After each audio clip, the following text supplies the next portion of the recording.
Goeiedag, my naam is Arnold Eys en ek verwelkom jou by hierdie uitsending. Ek wil jou gelukwens dat jy besluit het om vandag na ons te luister en deel te wees van hierdie uitsending.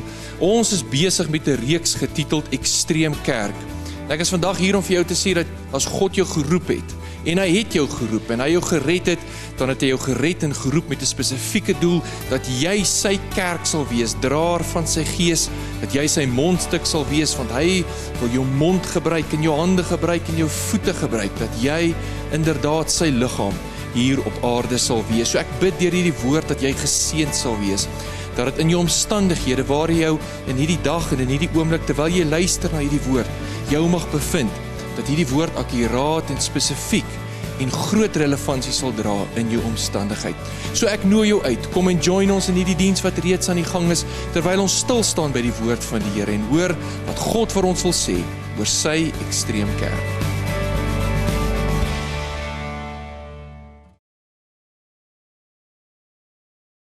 Kan jy my hoor? Prys die Here, maar miskien moet jy aanval 'n offerande weer opneem, né? Nee, regtig nie. Nee, regtig nie. Loof die Here. Dit is besig om te praat oor Extreem Kerk en ek en jy is Extreem Kerk want God is in jou. Die woord van Frans Mulder, as jy laasweek dalk nie was nie, bestel vir jou die preek. Was fantasties. Ons het hom gevra om spesifiek te praat oor die Heilige Gees. En ek wil vanoggend voortgaan na aanleiding van iets wat hy gesê het, wat die Here met my gedeel het rondom geestelike intelligensie. Geestelike intelligensie. Daar sê, geestelike intelligensie. En almal weet wat intelligensie is. Dis lekker om met 'n intelligente ou te gesels. Dis baie keer 'n straf om met 'n onintelligente ou te gesels. Jy al daai ondervinding gehad. Iemand het eendag gesê, common sense is sometimes not that common. Maar jy kan slim wees en jy kan al die kopkennis hê en jy kan God ken in verstandelike kennis, maar dit is belangrik dat jy hom sal ken in geestelike kennis. Dis belangrik dat alhoewel jou IQ hoog is, dat jou geestelike IQ sal begin ontwikkel en dat jy God geestelik, sintuiglik sal ervaar. As jy vanoggend hier sit en jy ervaar iets in jou gees, jy beleef iets in jou gees, dan is dit omdat jou gees weet en jou gees 'n intelligensie het. En ons moet regtig die Here vertrou dat hy ons geestelike oë sal oopmaak om te sien goed wat jy nog nie gesien het nie. Om te hoor die stem van die Here soos jy hom nog nooit gehoor het nie, vir geestelike intelligensie. Nou, as jy hom tot op die been sny, dan kan jy sê intelligensie is die vermoë om kennis of vaardighede te verkry en te gebruik. En daar's baie sinonieme wat daarvoor gegee word. Ek het 'n bietjie gaan oplees oor intelligensie, maar dit sê, dis die manier hoe jy kyk na goed. It is the perception you have about something. Dis die insig wat jy het in 'n situasie. Dis dit hoofsaaklik wat jy sien. Dis baie keer ook 'n onderskeidingsvermoë. Met ander woorde, twee mense sal dieselfde wiskundige vraestel skryf en die ander ene en een persoon wonder by homself wat gaan hier aan en die ander persoon weet presies wat om te doen want hy het insig in die oplossing. Amen. En waar ons matrikulante nou gaan begin eksamen skryf, is belangrik dat hulle intelligensie van die brein sal hê, maar ek wil vanoggend met jou praat oor geestelike intelligensie as 'n Extreem Kerk. Ek wil net vir die matrikulante sê, my ondervinding, kan ek gou vir jou les leer, ek het dit al hier gesê, as jy 'n som besig is om 'n som te doen, en dan gaan jy aan na die volgende som toe, en ewe skielik as jy die som lees, dan kom daai gedagte by jou op, jy weet nie wat om neer te skryf. Het jy al daai ondervinding gehad? Ek wil nie vir die matrikulante haat opgee, jy wil vreeslik graag iets skryf, maar jy kan nie. Al wat ek vir jou wil sê is, haal diep asem, ontspan, en gaan aan na die volgende som. Amen. Okay. Maar kom ons lees, en miskien wil ek net voor ons lees, kom ek sê net gou dit, ek het dit ook al voorheen nie gesê, maar ek wil dit hê, vir die doel van vanoggend moet jy dit verstaan, dat jy bestaan uit 3 dele, 'n liggaam, 'n siel en 'n gees. Met my liggaam is ek wêreldbewus. As hier 'n vlieg op my nek kom sit, dan weet ek, hy sit hier, want ek is wêreldbewus. Met my siel is ek selfbewus. Dit wat ek dink, my wil, my denke, my emosies en met my gees, is ek God bewus. Okay? My gees is ek God bewus. My liggaam, sê die Bybel, gaan eendag verlos word.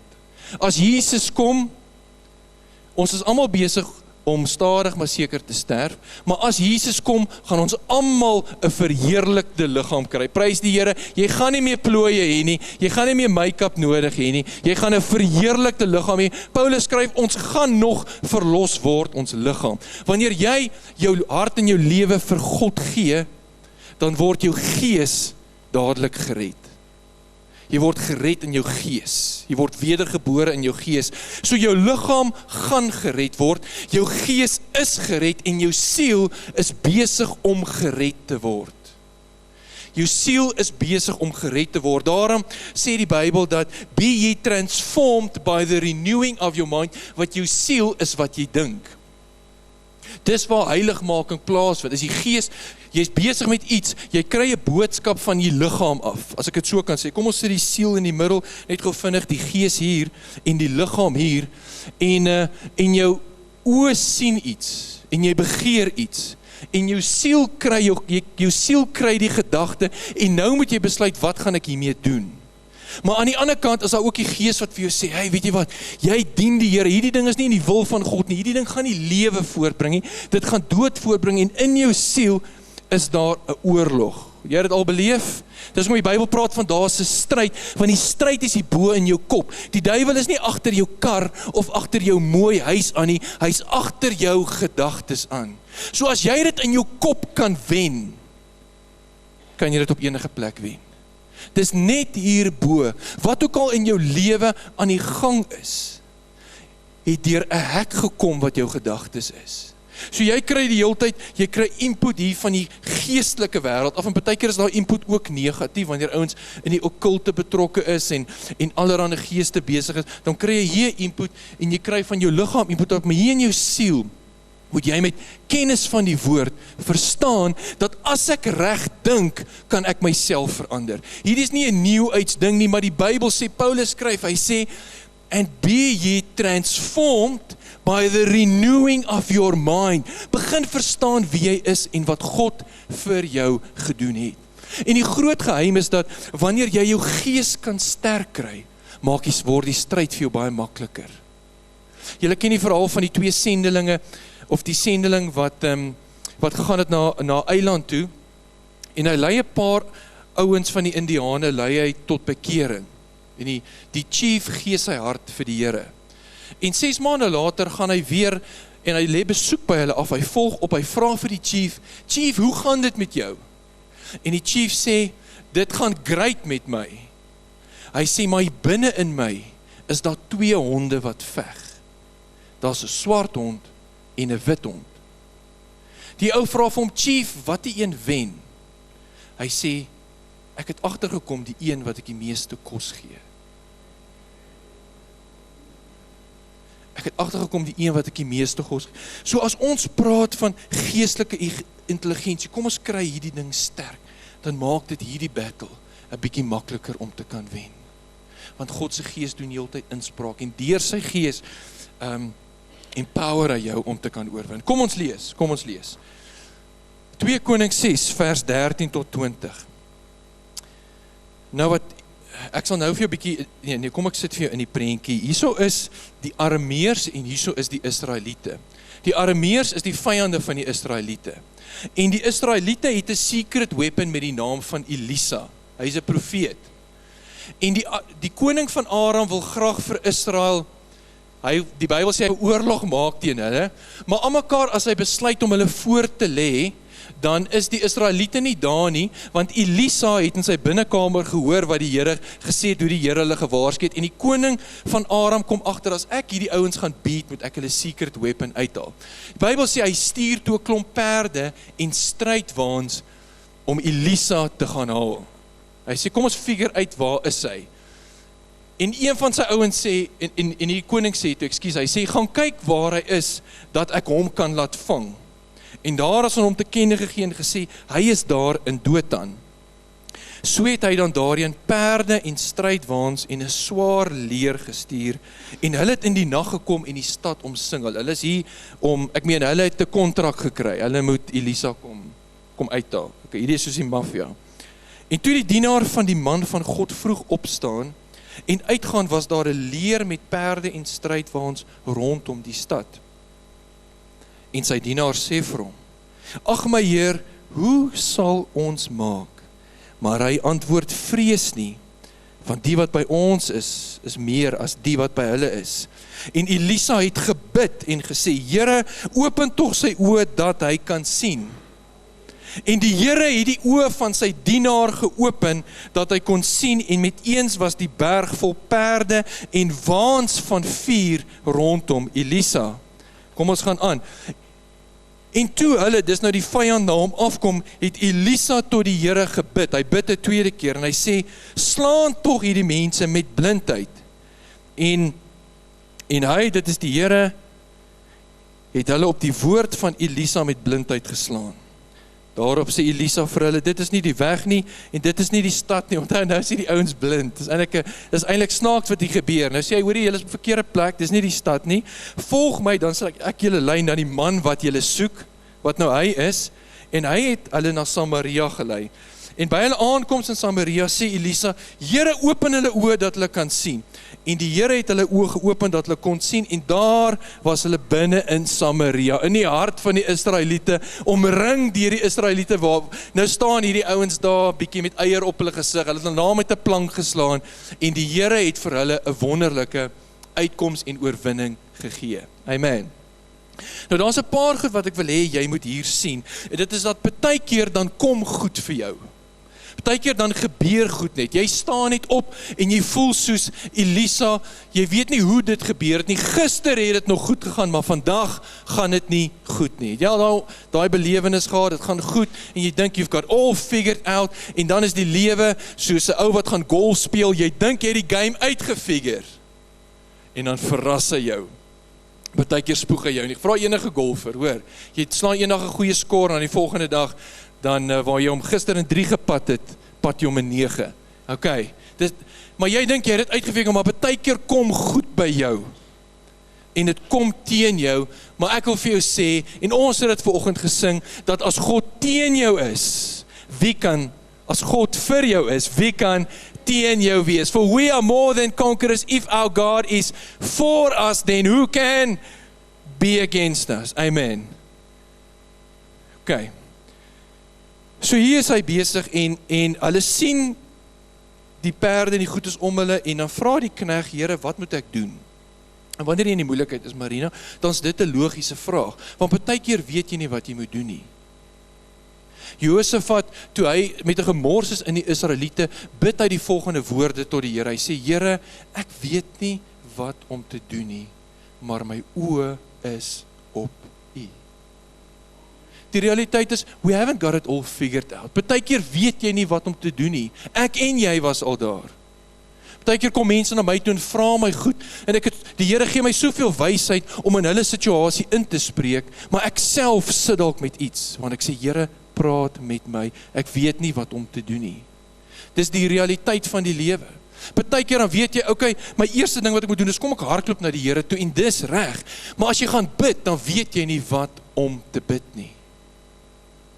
Here, ek het 'n werksaanbod gekry, moet ek nou die job vat of moet ek hom los? Partykeer weet jy nie wat jy moet doen nie.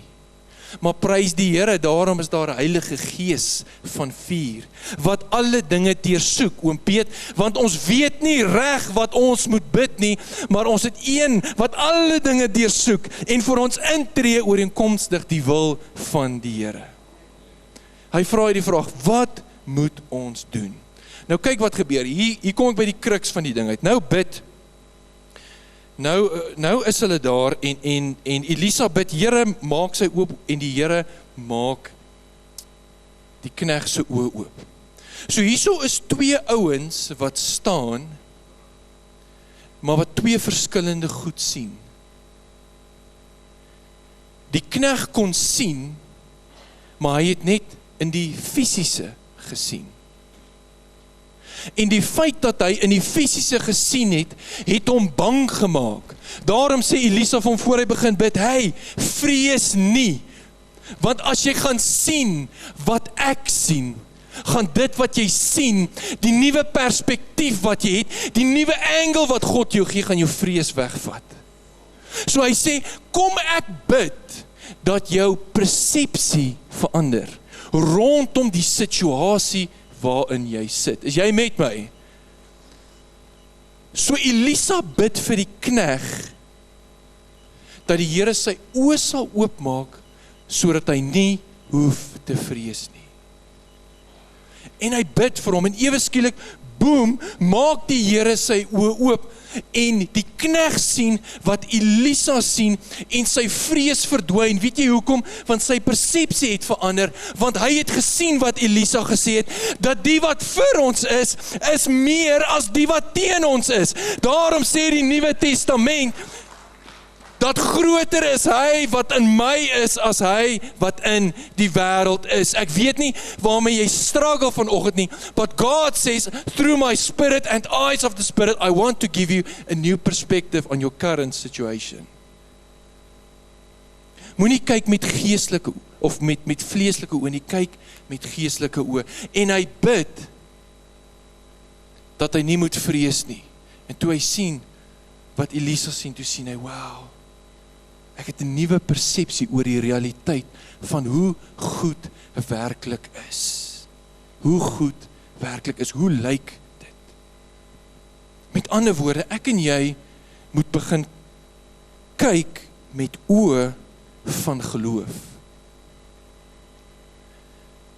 na jou situasie. Nou die Bybel sê in Hebreërs dat die sienlike het nie ontstaan uit die sienlike nie, dit het ontstaan uit die onsienlike uit.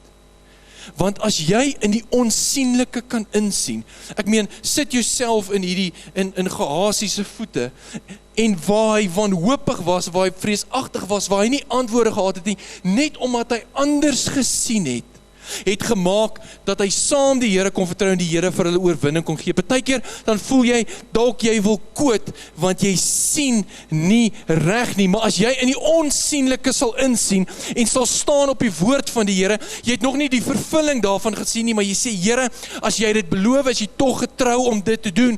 Here, ek wil hierdie situasie sien, soos wat U hom sien. Ek gaan hom nie sien, soos die volk Goliat gesien het nie. Ek gaan Goliat, dieselfde Goliat wat die volk gesien het as 'n bedreiging, gaan ek sien as die grootste geleentheid in my lewe. Ek gaan anders daarna kyk. En dan weet ek, dan gaan daar moed dalk in my hart kom, omdat God se opinie nou in my situasie ingeskryf word. En ewe skielik kan ek aan beweeg. En ewe skielik het die onsienlike 'n invloed in die sienlike. Is jy met my? Ewe skielik is die onsienlike effek in die onsienlike. Hoor 'n bietjie hier. Hebreërs 11 vers 27. Deur die geloof het Moses Egipte verlaat, sonder om die toorn van die koning te vrees, want hy het volgehou soos een wat die onsienlike sien. Soos een wat die onsienlike sien. Ek wil dit aan jou sê, reguit, in hierdie kort woord vanoggend, that if your spirit can get a high IQ, then you can be tuned in so that fear can become faith. So that fear can become faith. Hier so staan Elisa, en hier so staan sy dienaar, en Elisa sê vir hom, hy vrees nie, want as iets wat jy nog nie gesien het nie. Kan ek gou vir jou nog iets sê? Nog voor Elisa vir die dienaar bid. Luister mooi, voor Elisa vir sy dienaar bid, het God klaar voorsien, die dienaar het net nog nie gesien nie. Toe Elisa bid, het die weermag nie gekom nie, die weermag was klaar daar. Maar toe God sy oë oop en toe sien hy, ek sien my voorsiening en ek sien hoe God voorsien het in my situasie. So wat is dit wat jy nie sien nie? Jy sit vanoggend dalk hier en jy is in ongeloof en jy sê, ek weet nie, hoe gaan ek hier uitkom nie? God het klaar vir jou voorsien. You can fail him, but he will never fail you. So wat is dit wat jy moet sien? Wat is dit in jou gees? Wat is die intelligensie wat moet opgeknap word? Ons het vanoggend gesing en ek het van Elise gesê, sit hierdie ou lied in. Lord, open the eyes of my heart. Open the eyes of my heart. Want ek het gewonder, so hoe kry ek hierdie geestelike intelligensie? En ek het besef, jy kry dit net, wanneer jy tyd saam met God spandeer. En jy begin deur te bid, te sê, Here, maak oop die oë van my hart. Maak oop die ore van my hart. Here, praat met my. Here, lei my. Here, wys my. Sodat ek kan wandel in die geloof. En kan sien wat ek nog nie gesien het nie. Sodat die angle van dit wat ek sien kan verander. Daai angle is presies waarvan Jesaja praat as hy sê, die wat op die Here wag, kry nuwe krag. Hulle sal sweef soos arende. Want as die arend op die grond sit, dan sien hy die berg. Maar as hy sweef, is die berg daaronder. En is nie naby so groot, soos toe hy voor dit gestaan het nie. Die manier hoe hy dinge sien, het verander.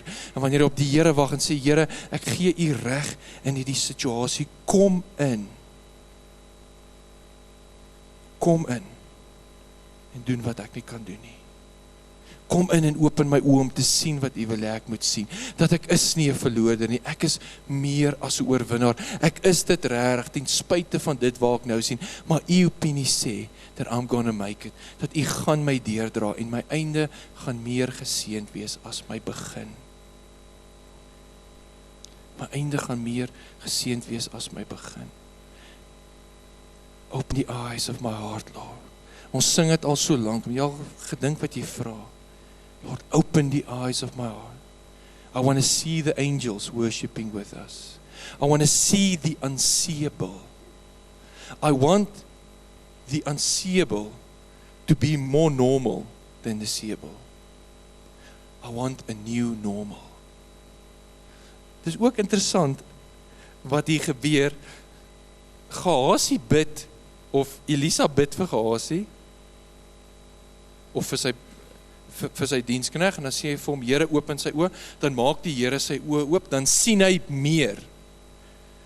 Dan bid hy vir die vyande, hy sê, Here, maak hulle blind, dan sien hulle minder. Is dit nie hoe die Here werk nie? Hy sê, ek gaan jou meer laat sien, ek gaan hulle minder laat sien. Die Here het eintlik 'n bietjie van 'n sin vir humor. En dan gee die Here hulle hierdie amazing victory. En nie vir my kon speel nie, Annelies. Geestelike intelligensie. Ergens lê 'n foon.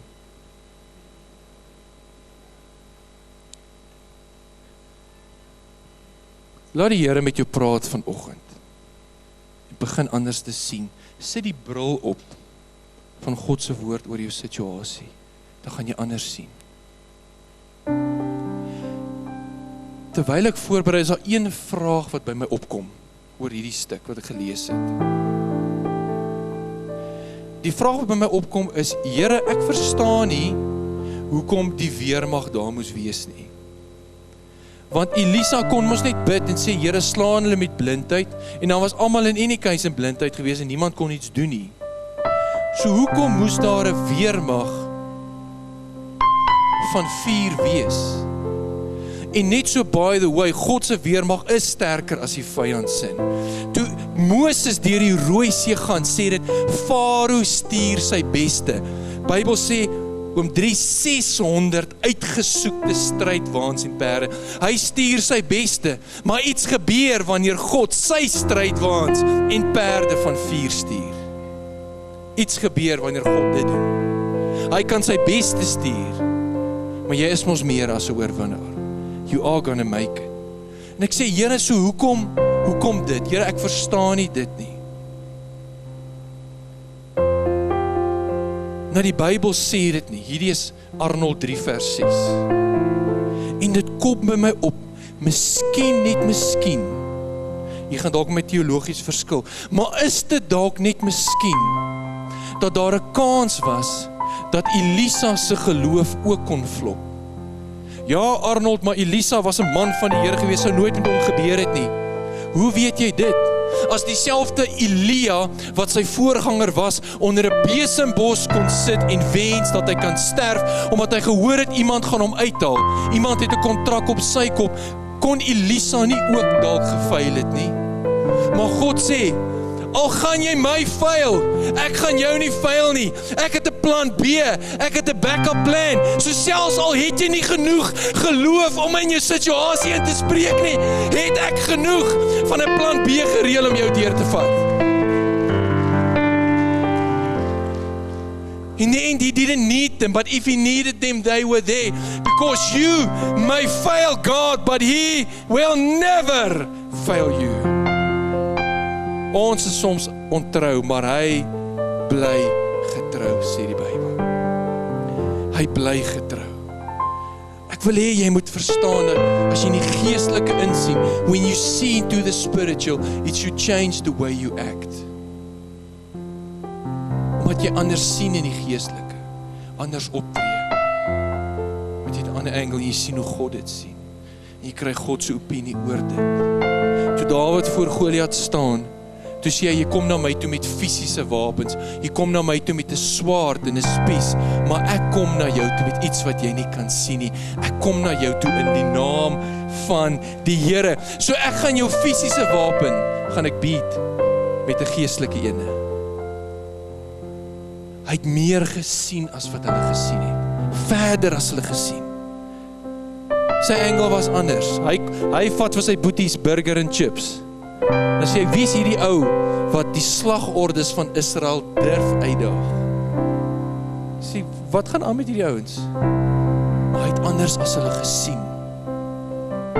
Want sy geestelike oë was oop. En hoewel hulle hom nie hoog geryt het in intelligensie nie, was sy geestelike intelligensie baie hoër as enige van hulle sin. Hy het die vermoë gehad, geestelike vermoë, en om dit aan te wend. En as gevolg van sy geopende oë, kry die hele volk die oorwinning. Ons moet hierdie uitsending ongelukkig daar stop. Maar ek wil vir jou baie dankie sê dat jy vandag ons deel gemaak het van jou dag. En my gebed is dat die Heilige Gees regtig, groot opregtheid, die naprediker van hierdie woord mag wees. Dat hierdie woord in jou lewe groot vrug sal dra. En jy sal ag gee daarop en dat jy net sal beleef dat God inderdaad gesterf het, dat jy lewe en dit in oorvloed kan hê. Tot volgende keer groet ons u en ons hoop, ons het hierdie voorreg weer saam met jou, om saam te sit en te luister na wat die Heilige Gees vir ons deur sy woord wil sê.